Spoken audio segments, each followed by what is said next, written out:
Your OD girl here from Inspire OD. Well, we're now at the last phase of the OD cycle, phase 5, which is the evaluation stage. I want to start by saying evaluation should be an ongoing conversation throughout your whole change piece of work, not just something that you do at the end. Yes, you will be summarising, writing up or sharing the evaluation of the change work, but what you will be doing is bringing together all of the evaluation you've been doing throughout. Planning for evaluation should start at the very beginning of the cycle.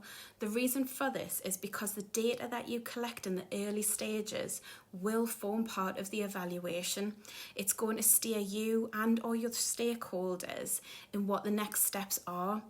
If this is a small scale piece of work, it could be using the evaluation information to understand the changes that have helped, how things can be maintained and kept fresh for that team or department that you've been working with. However, if it's large scale work, there typically isn't an endpoint and it's more a case of re-collaborating or having a restarting point on how you're going to move into the next steps of intervention work. Some of your early questions that you want to think about and should consider is, what do you want to get out of the project? How would you go about measuring the impact of the intervention? And what do you expect or want to achieve through this change piece of work? Asking those and other key evaluation questions at the beginning will help to determine the types of evaluation methods that you'll need to use throughout and at the end of the phase 5 stage. I want to give you some examples of the types of evaluation methods that are out there. So some of these are post-training and evaluation forms, interviewing random samples of staff throughout and at the end of the process, before and after skills tests, direct observations of performance, and self and peer assessments and feedback. So those are a few for you to consider. But remember, you need to think that those evaluation methods need to complement your solutions or evaluations that you've implemented.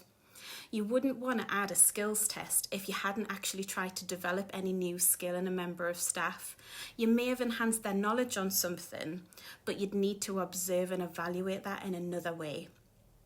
My advice for you when you're thinking about the evaluation phase is to start this at phase 1 in the diagnostic or diagnosis phase and create yourself an evaluation plan or framework.